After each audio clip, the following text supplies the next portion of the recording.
저보다 여러분들이 더 긴장하신 것 같습니다. 제가 제일 존경하는 목사님이 부탁을 하시니까 그냥 예 알겠습니다 하고 하긴 했는데, 그 다음에 그냥 예수님이 빨리 재림하시기만 계속 기도했습니다. 근데 예수님은 안 오셨고 드디어 오늘이 오고야 말았습니다. 저보다 더 운 나쁘신 분들은 여러분이시니까 짧게 해서 여러분의 고통을 덜어드리도록 하겠습니다. 저는 예수 믿으면서 진짜 분에 넘치는 많은 은혜를 받았다고 생각해요. 확신하고 있는데, 그 중에서 가장 큰 은혜, 가장 귀한 은혜가 뭔가 곰곰이 생각해 보니까 그 깨달음을 주신 것 같습니다. 제가 묵상할 때마다 뭐 아주 작은 거라도 깨달음을 주셨고, 제가 품은 질문에 대해서 뭐 거의 다 답을 주신 그런 이제 깨달음의 은혜를 저한테 많이 주셨다는 걸 제가 고백할 수밖에 없는데, 오늘은 이 기회에 제가 제 삶의 가장 큰 깨달음을 우리 교우님들하고 나누려고 합니다. 저는 대학생 때 처음 교회를 갔어요.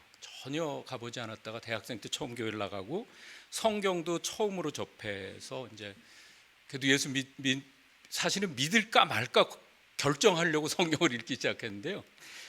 성경을 처음에 읽으면서 저를 굉장히 괴롭혔던 것이 그 율법이었습니다.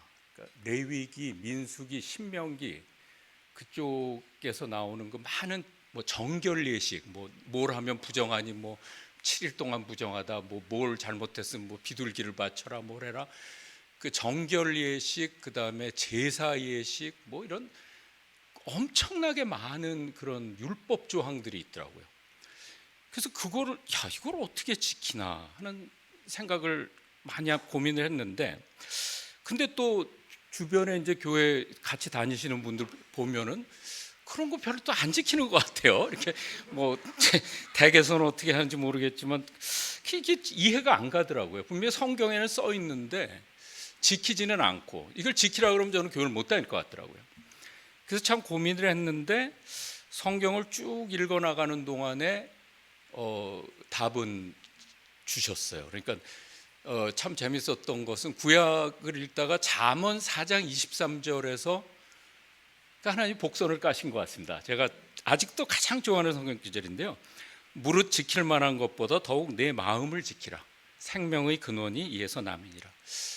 근데 사실은 구약에는 마음을 지키라는 말씀은 그리 많지 않거든요. 아모스에 조금 비슷하게 있고 그렇지만, 그런데 이제 그 율법과는 전혀 반대되는 마음을 지켜라. 이 메시지가 저를 떠나지 않고 있다가 신약에 가서 마태복음 5장에서 이제 산상수훈, 마음이 가난한 자는 복이 있다로 시작되는 그 산상수훈 말씀을 들으면서 이게 앞뒤가 맞더라고요. 그래서 그 산상수훈 내용을 쭉 보시면 뭐 가령 예를 들어서 뭐 율법에는 간음하지 말라고 돼 있지만 사실은 여자를 보고 음욕을 품기만 해도 너는 이미 간음을 한 거다 하는 식으로 예수님 말씀은 행위율법보다 더 어려운 것으로서의 마음까지도 지키는 율법, 이런 거를 이제 주시고, 그다음에 그게 잠언하고 맞았을 뿐 아니라 예수님의 그 공생의 기간을 보면 계속 유대인들과 갈등을 빚는 게 그 율법을 문자적으로 지키지 않는 거거든요. 이제 마음이 더 중요하다, 이런 메시지를 계속 주시고, 완전히 이제 이 걱정이 해결된 건 사도행전 15장이었습니다. 거기에 보면 이제 이방인들이 계속 예수를 믿기 시작하는데 사도들이 모여서 율법을 어떻게 할 거냐, 이방인들한테 율법을 지키게 할 거냐 말 거냐 가지고 회의를 하죠. 그래서 결론은 아주 몇 가지 기본적인 거 빼고는 다 면제.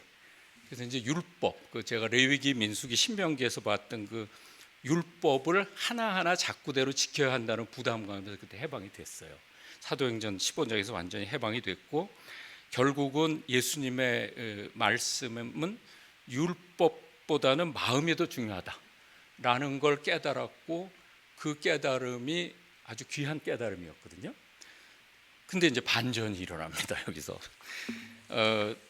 아무것도 안 지켜도 되나 그러고 봤더니 세 계명을 주셨어요. 오늘 읽은 그 요한복음 13장 34절, 35절 그 비슷한 말씀이 앞에 좀 반복되지만 이건 예수님의 유언이거든요. 돌아가시기 전에 제자들한테 당부하신 거고 그 바로 이제 십자가에 달리시니까 유언인데 그 이 세 계명을 제가 다시 한번 읽겠습니다. 이제 나는 너희에게 새 계명을 준다. 서로 사랑하여라. 내가 너희를 사랑한 것 같이 너희도 서로 사랑하여라. 너희가 서로 사랑하면 모든 사람이 그것으로써 너희가 내 제자인 줄을 알게 될 것이다. 그러니까 처음에는 저는 이게 이제 계명을 하나로 통일하셨구나. 율법은 다 이제 자꾸대로 지킬 필요는 없으니까 사랑만 하면 된다. 처음에는 저는 이것도 이제 마음 율법으로 이해했어요. 마음으로 사랑하라는 뜻으로. 근데 이게 생각하면 생각할수록 어렵다고 느껴지는 거예요. 왜냐하면 이게 앞뒤를 잘 읽어보시면 뭐 한두 명만 사랑하려는 건 아니거든요.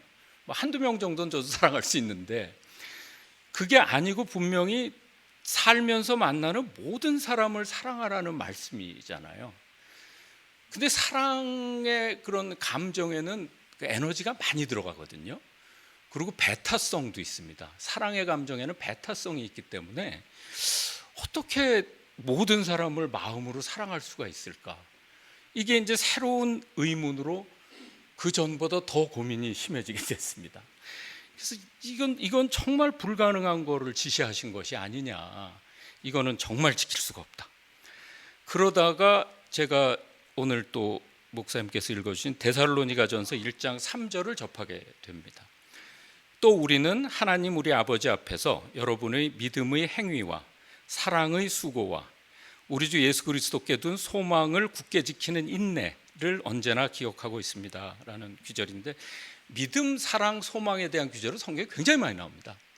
그런데 이 구절에서는 특별히 믿음의 행위, 개역에는 역사라고 되어 있고요, 사랑의 수고, 소망의 인내, 그래서 믿음, 사랑, 소망에다 하나씩을 붙입니다. 그러니까 킹 제임스 버전으로 하면 work of faith, labor of love, 그다음에 patience of hope 이렇게 돼 있는데 뭐 그런 얘기겠죠. 역사가 없으면 믿음이 아니고, 수고가 없으면 사랑이 아니고, 인내가 없으면 소망이 아니다. 그런 뜻으로 이해가 되더라고요. 이 수고라는 단어가 제 마음에 박혔어요. 야, 사랑은 마음으로 감정으로 하는 게 아닌 모양이다. 수고는 뭐 감정과 마음이 있을 때 수고할 수도 있지만 별개의 그런 영역이잖아요. 그래서 사랑이 이게 그렇게 하는 게 아니구나. 그래서 여러 가지 표현들을 바꾸시면서 하나님이 저한테 깨우쳐 주신 것들이 가령 사랑은 권리가 아니라 의무다. 또는 사랑은 정신 노동이 아니라 육체 노동이다. 수고롭지 않으면 사랑하고 있지 않은 것이다. 말이나 생각만으로 사랑한다고 하는 것은 예수님께는 무의미한 것이다. 사랑에는 수고가 있어야 한다. 뭐 이런 식으로 묵상을 할 때마다 반복적으로 이 수고에 대한 메시지를 주셨어요. 그러니까 제가 깨달은 거는 이 사랑은 이게 율법이네. 계명이라고 하셨으니까 사실 제가 또 공부를 좀 해보니까 계명, 코맨드먼트하고 율법, 또 로를 구분하는 신학자도 있더라고요. 근데 신학자들은 다 의견이 일치들을 안 하셔가지고 이런 분도 있고 저런 분도 있어가지고 헷갈리는데 하여튼 이거는 제가 처음에 예수님을 깨달았던, 예수님이 개선하시고자 했던 그 율법으로 돌아가는 거예요. 사랑만은. 다른 건 다 마음으로 해도 된다고 하셨는데 사랑은 마음에 그쳐서는 안 된다라고 말씀하시더라고요. 사랑은 행위가 있어야 된다. 제사나 절기나 음식이나 그런 옛날 율법처럼 행위로 지켜야 되는 것이 사랑이다. 이런 도전이 왔어요. 그러니까 마음 율법을 제가 깨달았던 거에 대한 거의 완벽한 역설, 반전이 일어난 겁니다. 그래서 제가 그걸 빠져나가 보려고 여기서 말하는 수고가 혹시 그 수고로운 마음을 얘기하는 거 아니냐. 그래서 또 조사를 좀 해봤습니다. 조사를 해봤더니 아까도 말씀드렸지만 이제 영어 성경 킹 제임스 버전에는 레이버라고 돼 있거든요. 근데 헬라어를 찾아보니까 코포스라는 헬라어예요. 코포스. 이게 원어의 뜻이 찾아보니까 나오는데요. 고통스러울 정도의 노동입니다. 녹초가 될 정도로 고된 일. 도저히 빠져나갈 수가 없더라고요. 그냥 노동이 아니고 고통스러울 정도로, 녹초가 될 정도로 애써야 하는 노동이 코퍼스더라고요. 그때 하나님이 저한테 그렇게 말씀하시는 것 같았어요. 잔꾀 부리지 말고 몸으로 때워라. 넌 몸으로 해야 된다. 꾀 쓰지 마라. 이런 제 생각에 대해서 이제 결정타를 날리신 분이 사실은 오늘이 우리 27주년 창립기념일인데 그 창립 목사셨던 이기선 목사님이었습니다. 이기선 목사님의 설교 중에 하나가 그루터기에서 했던 설교는 아니고 다른 교회 다니면서 들었던 설교인데 설교 제목이 굉장히 재미있어요. 이를 갈며 사랑하라. 그게 설교의 제목이었습니다. 그 내용은 굉장히 길게 제 어렴풋이 다 기억은 물론 안 나지만 그 원래 그 그리스의 사랑이라는 단어가 뭐 3개 있다는 말씀도 하시고 여러 철학자들의 사랑에 대한 해석 얘기도 많이 길게 하셨지만 결국 핵심은 그거였어요. 예수님이 주신 세계명, 이 사랑은 감정의 차원의 사랑이 아니라는 거죠. 감정은 있으면 좋지만 없어도 괜찮다. 사랑의 필수 요건은 의무와 실행 차원에서 반드시 해야 되는 것이다. 그러니까 누가 아주 이가 갈리면 이를 갈면서라도 사랑을 해라. 그게 그 설교의 요점이었어요. 그러니까 사랑을 하기 위해서 감정까지 완벽히 할 필요는 없다. 그럴 수도 없다.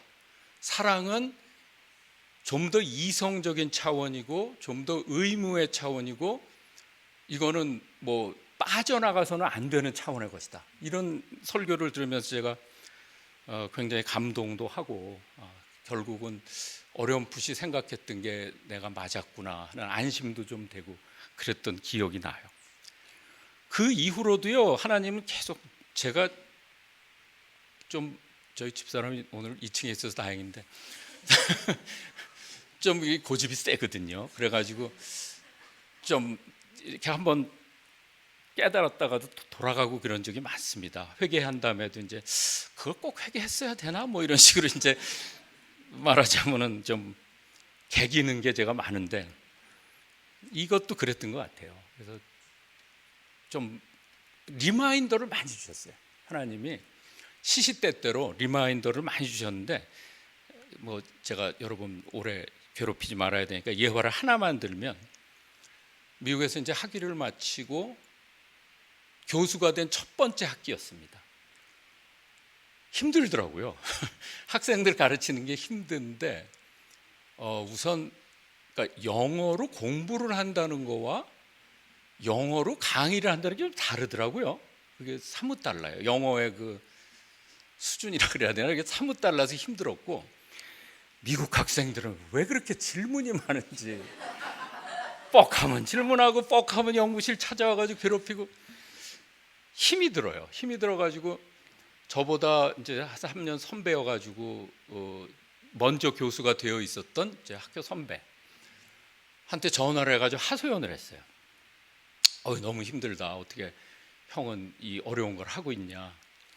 그때 그분은 천주교 신자였는데 그분이 그 전화해서 얘기하시기를 정 교수 그거 학생들을 사랑하면 돼 그러더라고요. 그래서 뭐 망치로 머리를 맞은 것 같았어요. 내가 학생들을 사랑하지 않았구나. 사랑의 수고를 해야 되는데 사랑의 수고를 안 했구나. 그래서 그때 제 마음을 잡고 뭐에 노력을 했냐면은 뭐 강의 준비 어차피 해야 되는 거지만 면담에 굉장히 신경을 썼습니다. 학생이 찾아오면 아무리 바빠도 30분 이상 얘기해주고 걔 입장에서 생각하려고 노력하고 뭐 조금이라도 상담하면 조금이라도 도움을 주려고 노력하고 그런 노력을 그 선배 교수와의 통화 때문에 제가 하게 됐어요. 사실은 제가 90년에 교수 됐으니까 오래됐네요. 33년 동안 교수를 했는데 하나님이 33년 동안 그것만은 지키게 해주셨습니다. 지금도 학생이 찾아오면 절대로 빨리 내쫓지 않고 근데 문제는 이제 요새는 제가 도움이 안 된다는 게 문제예요. 학생이 찾아와도 옛날에는 좀 도움도 되는데 지금은 뭐 돌아가는 걸 모르니까 은퇴가 지금 1년 반 남았거든요. 그러니까 별 도움이 안 된다는 게 문제이긴 하지만 그러니까 노력을 해줍니다. 같이 고생을 해줘요. 울어는 줍니다. 제가 학생이 오면. 그래서 그걸 할 수 있게 해준 것도 하나님이 저한테 끝없이 리마인더 해주셨던 그게 왜 하나님의 리마인더라고 생각하냐면요. 그 통화를 하고 몇 달 후에 어떤 학회에 가가지고 선배를 만났어요. 그래서 제가 고맙다, 선배님이 얘기해준 그것 때문에 내가 강의의 어려움도 극복을 했고, 사실은 그 마음을 바꾸니까요, 하나님이 상도 주시더라고요. 제가 뭐 우수교수 상도 받고 그랬어요. 그래서 참 고마웠다고 얘기했더니 이분은 펄쩍 깜짝 놀래요. 내가 그런 얘기를 했어? 그때 제가 알았어요. 아, 하나님이 하신 거구나. 그 얘기를 이 선배의 입을 빌어서 하셨지만 하나님이 정진욱 너 들어 하고 하신 거다. 그때 이후에 보면 저는 그렇게 믿습니다. 하나님이 아무리 깨우침을 주셔도 기도할 때 우리가 잘 못 알아들으면 하나님이 옆에 있는 사람을 이용하시는 것 같아요. 그래서 우리말로, 사람의 말로, 본인은 몰라요, 기억도 못하는 학생들을 사랑하면 된다, 그게 하나님이 하신 말씀을 제가 그때 알았어요. 그래서 그런 그 리마인더가 얘기하자면 많지만 하나만 하고 줄이겠습니다. 마지막으로 하나님이 저한테 주셨던 도전은, 사랑에 대한 도전은 이거였어요. 누가복음 6장 32절이었습니다. 간단하니까 제가 그냥 읽겠습니다. 너희가 너희를 사랑하는 사람들만 사랑하면 그것이 너희에게 무슨 장한 일이 되겠느냐. 이 누가복음 말씀이 또 참 도전이 되더라고요. 그러니까 사람은 누구나 사랑하는 사람만 사랑하잖아요. 사랑할 만한 사람, 이쁜 사람, 나한테 잘해주는 사람, 편한 사람, 이런 사람들만 사랑하는 게 인지상정인데 아주 정면으로 그거는 좋은 게 아니다. 그래서 그것 때문에 또 고민을 굉장히 많이 하게 됐고, 그 결과 저는 뭐 사람마다 이건 다르겠습니다. 근데 하나님이 저에게 주신 우선순위는 이렇습니다. 제일 사랑의 우선순위 1등, 안 믿는 분들, 불신자들. 2등, 처음 믿은 분들, 새신자들. 3등, 우리 교회에 처음 나온 분들, 새 가족들. 마지막이 친한 분들. 그래서 이렇게, 왜냐하면 사랑을 마음으로만 하는 것보다 수고로 하는 게, 이게 시간도 들어가고 돈도 들어가고 많이 한꺼번에 많이 못해요. 그러니까 우선순위가 있어야 됩니다. 근데 그 우선순위를 저는 안 믿는 분 최우선으로 하고 처음 믿은 분들은 도움이 많이 필요하거든요. 그런 분들한테 좀 우선순위를 드리고, 그다음에 우리 교회 처음 나온 분들, 특히 우리 교회가 조금 특이하잖아요. 조금 특이한 면이 있잖아요. 그래서 우리 교회 처음 오셔가지고 좀 이렇게 잘 행복하지 않으신 분들도 있었던 것 같습니다. 그런 분들을 적극적으로 찾아가서 좀 노력하려고 하고 그런. 근데 여러분 오해하지 마십시오. 제가 뭐 다 잘한다는 게 아닙니다. 이렇게 하려고 노력하려고 하고 있다고 할 수 있다, 뭐 이 정도지. 이게 괜히 또 제가 뭐 사랑의 수고에 대해 좀 깨달았다고 해서 그걸 잘 실행한다는 오해는 하지 마시기를 빌지만, 그렇게 해보려고 노력은 하고 있다라고 말씀드릴 수가 있고요. 뭐 제 깨달음이 저한테는 많은 도움이 됐지만 교우 여러분께 뭐 얼마나 도움될지 모르겠지만 아주 조금이라도 도움이 되시기를 소망하면서 말씀을 마치겠습니다. 잠시 기도하겠습니다. 주님께서 유언으로 당부하신 사랑의 새 계명에 대하여 저희가 신실한 청지기인지 살펴보게 하시고, 혹 수고가 없는 말과 혐한의 감정적 사랑을 좇지는 않았는지 되돌아보게 하여 주시옵소서. 사랑하기 힘든 사람을 먼저 사랑하게 하시고 행동으로 사랑하게 하여 주시옵소서. 예수님의 이름으로 기도드리옵나이다. 아멘.